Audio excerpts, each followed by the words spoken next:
Stand by SOT1. Standing. 10 seconds. Ready, rollin'. Ready, SOT1. Ready. In 4, 3, 2, 1. Roll in.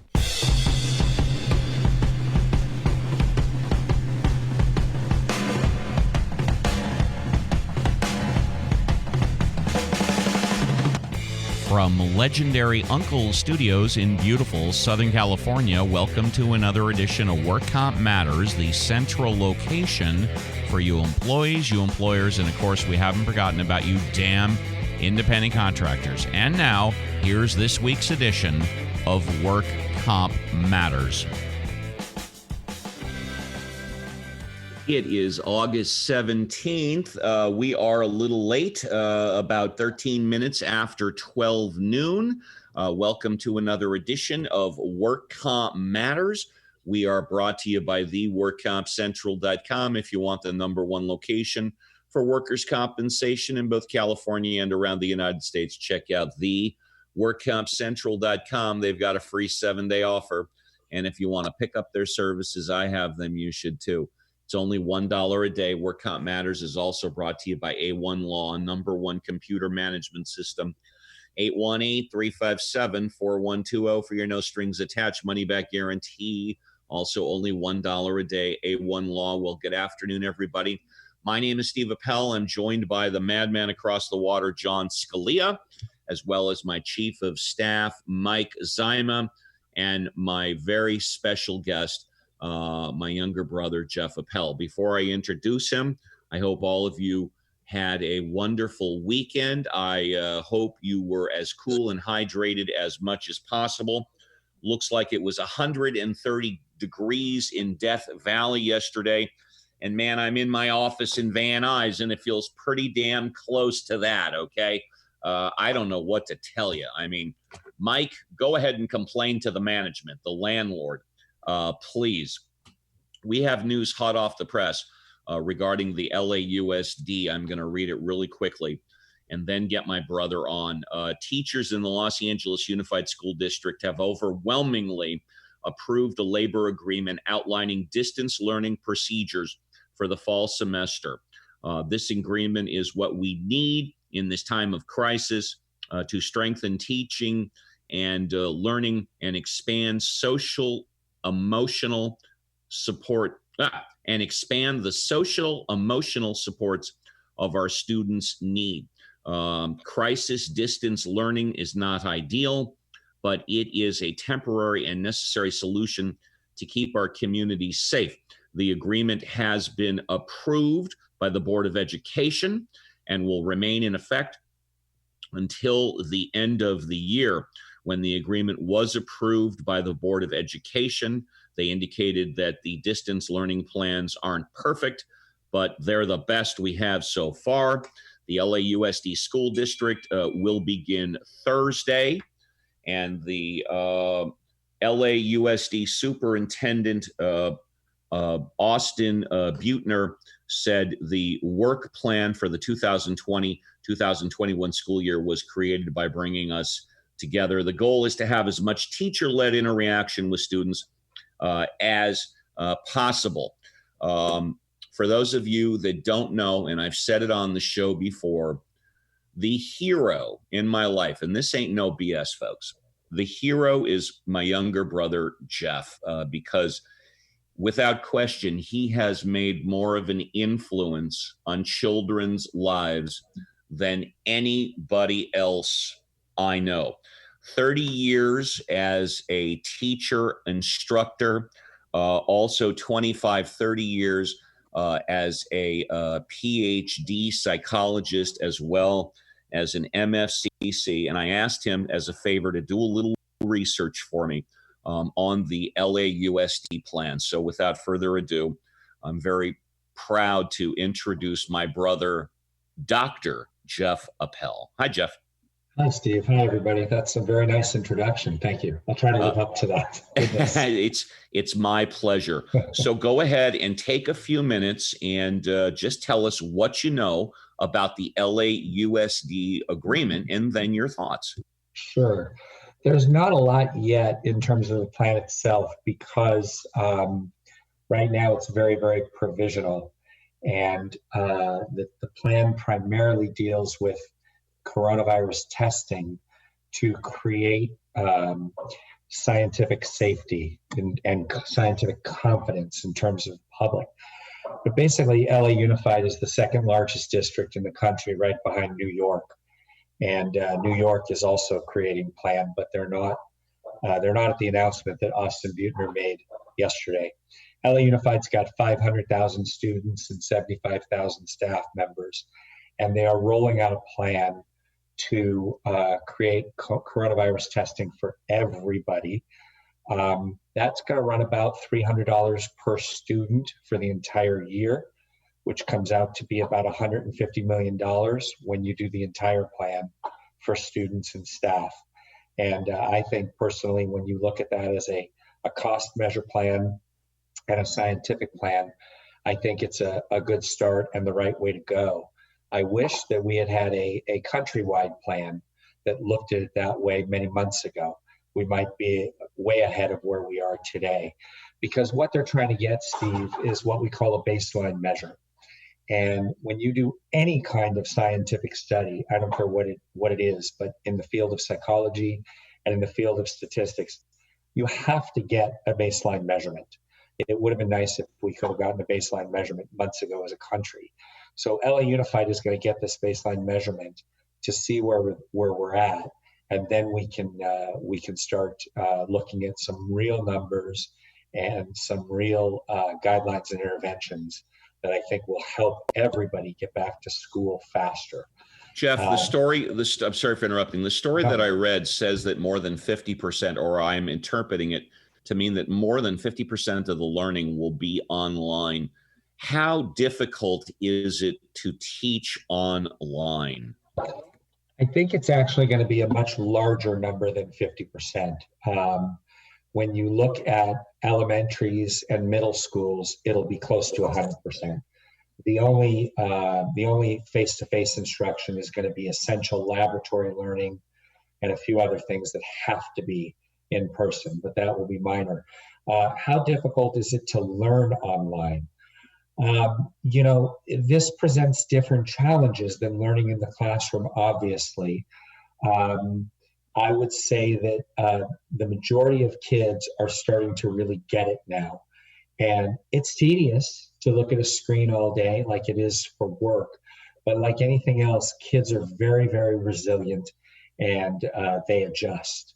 So I think that it's something that they're getting used to. And I think that I would say, if I had to put a number on it, you could get about 80 to 85% of your effectiveness online. You lose social emotional connection to some degree, but at the same length, that's where we are in the world today and in the country. And the way I look at it, we really have no choice. So now, Jeff, it's the best option. Jeff, it's not in the story that I read, but you keyed in on something very pertinent, that it's not easy to keep a student there in front of a screen all day. However, I heard through the grapevine that the actual screen time might only be like 3 hours, or like 3 straight hours in the morning from like 9 to 12. And the remainder of the day is like supervised homework. Did you hear anything like that? So this depends on the age of the child.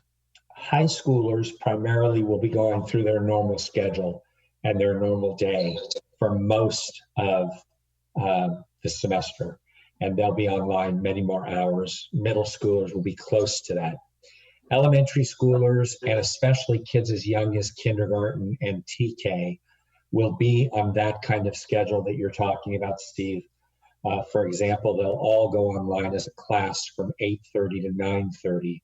Then they'll have a short break, and then they'll have independent study as well as groups that they go into Zoom with the teacher, where one group will be on for 45 minutes more in the morning and so forth. Now, the teachers will be on most of the day because they will be in rotational groups. But the kids will be doing independent learning for part of the time as well. And they'll have teacher aides on Zoom and parent aides and things like that. So there'll be as much supervision as possible.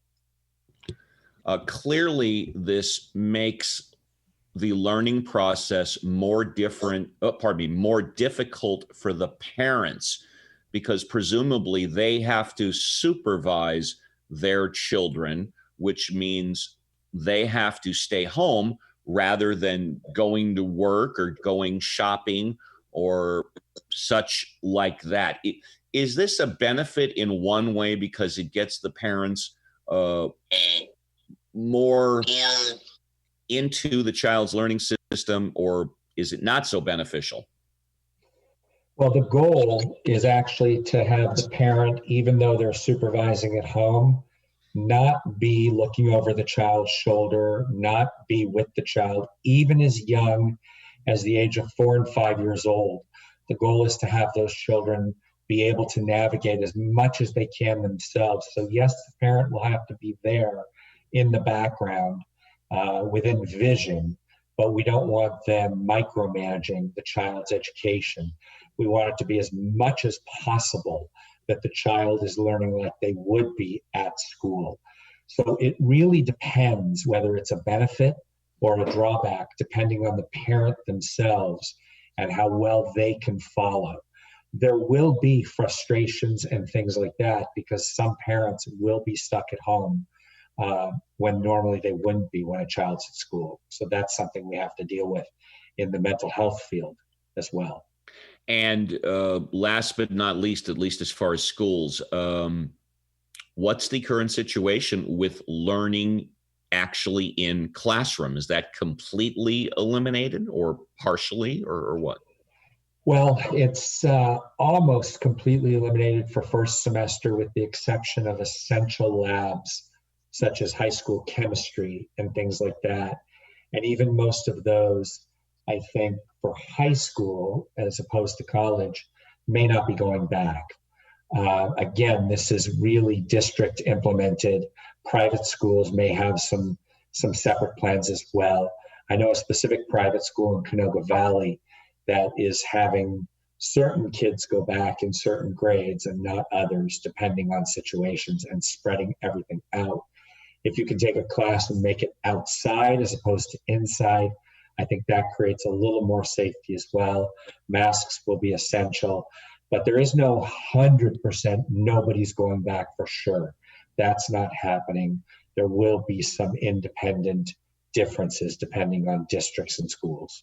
I'm talking with my brother, Dr. Jeff Appell, who's been an MFCC, a psychologist, as well as a teacher in the Southern California School District for 25, 30 years. Jeff, really briefly, and then we'll give the contact information before we go to the news. You've been counseling families, parents, children for 25, 30 years without divulging any confidences, of course. Are people coming to you looking for mental health in regards to depression because of the COVID-19 and or situations with their children going to school? It's a good question, Steve. Definitely. They are, and there's really two big areas. You touched on the depression, anxiety issues. And then there's also the behavioral issues because kids are cooped up and they need to be able to get out and run around and get those energies out. So there are those frustrations. And I have been doing Zoom sessions, which have been successful. Face-to-face is obviously ideal, being in the room with the client, but Zoom sessions do work and they do help. And I have a couple of clients now that have been very, very satisfied with Zoom because it's what we have. And I would say the same thing with school. And I know that people are frustrated and they're angry and they think that, kids should just go back and jump into school. And I would say, be patient, be safe. This will work out. And we can be okay doing it the way we're doing it. All right. Before we give your contact information, John or Mike, do you have that one special burning desire or question from my brother, Dr. Jeff Appell? Jeff. Hi. Okay. What about the kids from the families, primarily at LAUSD, who don't have the wherewithal to get a computer for their kid. With regard to LAUSD, is there a plan for that type of deficit, if you will? Good question. LAUSD has already created a plan successfully and has rolled out iPads for any child that cannot afford or have their own computer. The iPads have been passed out, and there's been training sessions that have been taking place to get these kids to be able to navigate their way through the learning process. My daughter is also in education. She teaches in Glendale Unified, and they just had a full rollout plan for any of the kids that needed iPads.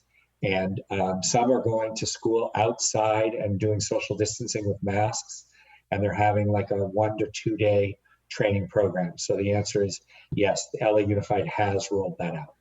And from beautiful Southern California, we now travel 6,000 miles to the madman across the water in Munich, Germany. Do you have a question or burning desire from my brother, Dr. Jeff Appell?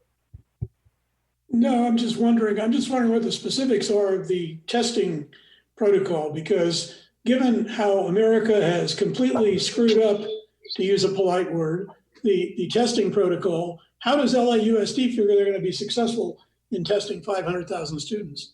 And John, that is an excellent question. And Jeff, we can close with that. What do you know, if anything, and feel free to comment on testing the students?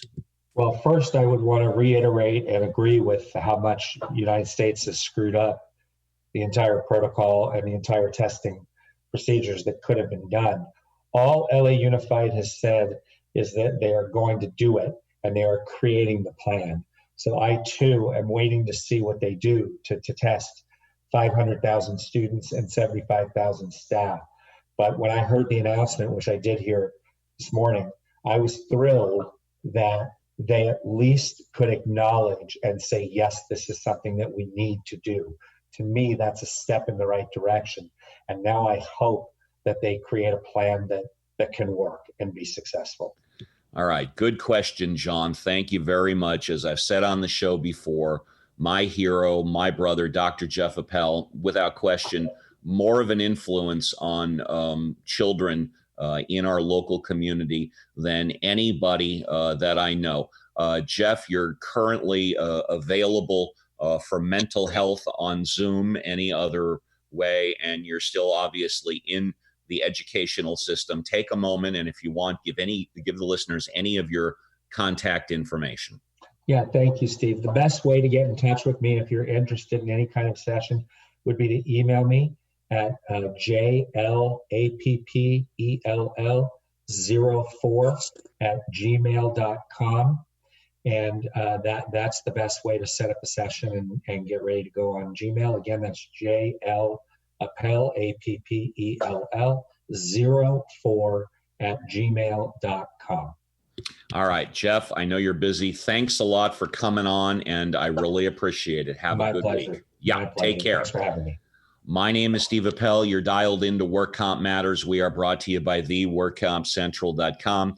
If you want the #1 location for workers' compensation in both California and around the United States, check out the workcompcentral.com. They've got a free 7-day offer. And if you want to pick up their services, I have them. You should too. It's only $1 a day. Work Comp Matters is also brought to you by A1 Law, #1 computer management system, 818-357-4120 for your no strings attached money back guarantee, also only $1 a day. A1 Law. Well, damn, it was 130 degrees in Death Valley yesterday. I came into my office in Van Nuys, and it felt pretty darn close to that. Okay. We are also in week #2 watch for the labor commissioner. I invited her to come on the show after she filed the class action suit, wage theft against Uber and Lyft on behalf of over hundreds of thousands of drivers. She wanted the questions in advance, and we said, no way, Jose. And so we'll keep an eye on that. It's now time for what we're going to try this out for a week and see how it works. I'm calling it 10 in 5, 10 stories, 5 minutes, Zoom news. Mike and John, take it away. Hey, John, why don't you lead off and give me a number of the story? Okay, it's number 3, and this goes along with Dr. Appell's interview. LA schools announced massive COVID-19 testing tracing initiative for all students and staff. The LA Unified School District announced Sunday that it is launching an ambitious coronavirus testing and contact tracing program for all students, staff, and their families, aiming to create a path to safely reopening campuses in the nation's second largest school district. If the plan unfolds as described, it could be one of the most detailed to date for an American school district involving nearly 500,000 students and 75,000 staff members. It appears to be the most sizable, at least until the larger New York City school system clarifies how it will manage testing and contact tracing. Mike. Californians use so much electricity to stay cool Friday night that the agency that oversees much of the state's power grid declared an emergency, and for the first time in 19 years, shut off power to hundreds of thousands of folks for several hours. Quote, consumers should be prepared for likely rolling outages during the late afternoons and early evenings through Wednesday, end quote, the California Independent System Operator said. There's little relief in sight. High temperatures above 100 degrees are expected in LA every day through Friday. John. This comes under the title of Deja Vu. Reporting backlog continues to affect LA County COVID-19 case numbers. LA County public health officials on Sunday reported 1,192 new cases of COVID-19 and 9 related deaths, but said both numbers were artificially low because of a weekend reporting lag.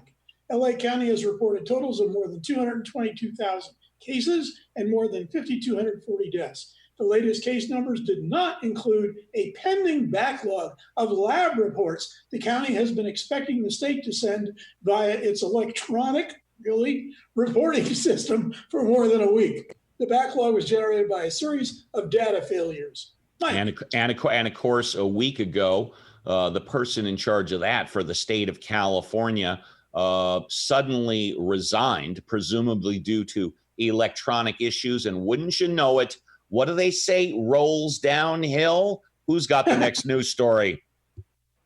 From drive-through giveaways in the Midwest to hand-delivered donations in Kern County, Grimway Farms has shown support for individuals and families affected by COVID-19 by giving away fresh carrots and Cal Organic Farms vegetables.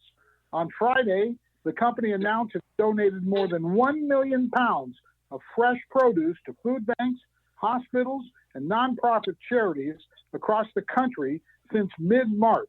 Way to go, Grimway Farms. John. This is from the Desert Sun in the California desert. Disability advocates sue Patton State Hospital amid coronavirus outbreak with 2 dead. A Sacramento-based advocacy group that provides legal support for people with disabilities is suing the administrators of the California Department of State Hospitals and Patton State Hospital, alleging the patients at that facility are not being protected from COVID-19 during what advocates are describing as an outbreak. Attorneys for Disability Rights California filed the class action suit on August 5 in U.S. District Court on behalf of 5 named patients and others who similarly have medical conditions or are of an age that makes them particularly vulnerable to the virus. Mike. A federal judge in San Francisco has ordered immediate testing of all detainees and staff at a Bakersfield Immigration Detention Center where COVID-19 was spreading for weeks, while officials refused to test for the virus. After receiving results on Friday showing that nearly half of the detainees tested earlier in the week were positive for the illness caused by the coronavirus, Federal District Court Judge Vince Chabria ordered the U.S. Immigration and Customs Enforcement Agency to conduct quick result testing on everyone who remained in the Mesa Verde ICE processing facility. John, why don't you do number 9? I will. This comes under the heading of you're such a puritanical country because in Munich, you can bathe nude in the public river or be nude in the park. Teacher with no shirt in on online class prompts investigation, California district says. when a 13-year-old girl signed on for her online math class Friday, the high school freshman immediately noticed something strange about her teacher, KGO reported. I realized he wasn't wearing a shirt, the girl said. According to the station, and that was kind of awkward. Made me feel uncomfortable. The San Jose, California student took a photo of the screen and notified her mama, Elizabeth Avila, who contacted the district, the Mercury News reported. She couldn't concentrate on the topic because all she was seeing was this old man on camera in her bedroom, Avila said. John, what are you doing on that girl's screen? Please. and I am going to give the last news story of the Work Comp Matters Zoom News 10 in 5. Starting today, August 17th, is day one of the California Workers' Compensation Appeals Board using video for trials and expedited hearings. For trials and expedited hearings, as well as conferences, you will call in as usual on the AT&T conference line.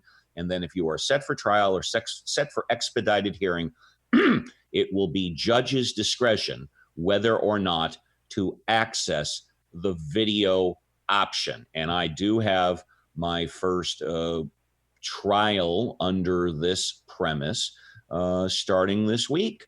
So I will let you all know how it turns out. Mike and John, thank you very much for the Zoom news, otherwise known as 10 in 5. Good job, guys. My name's Steve Appell. You're dialed into Work Comp Matters. We're brought to you by A1 Law and the workcompcentral.com. We've got about 5 minutes left. We started about 10 minutes late, presumably due to the heat. What's going on, John? What do you got planned for today, this coming week? Well, right now, I don't really have much in the hopper. I continue to work on my book. I made contact. Well, actually, she made contact with me with a marketing agent. So maybe I'll even get some people to read them. There you go. Dr. Mike, what's on your plate for today and this week? Well, I'll go a few days back. On Saturday, they had the shower for our daughter, who's due on September 18th. It was COVID safe outside, 111 degrees, but we had all kinds of canopies up, and they did their best to be safe and to be comfortable. So we continue to look forward to September 18th, or maybe a little earlier. Yeah, this heat wave is going to be sticking around presumably for the remainder of the week. So everybody stay in the shade, stay cool, stay hydrated, don't exert yourself, and of course, save as much energy as possible. John, closing thoughts, burning desires before I close the show. Well, no, I just wish that Deputy Labor Commissioner would come out of hiding and answer questions to the public. Agreed. Here. Mike, burning desires. NBA playoffs start today. That's right, and they're in the bubble, right?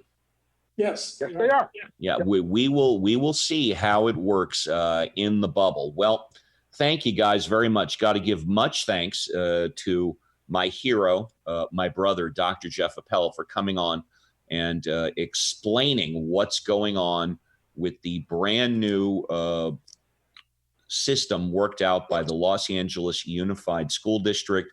And he gave the contact information. If there's anybody that I trust, it's definitely my brother, Dr. Jeff Appell. If you need some mental health services, give him a call.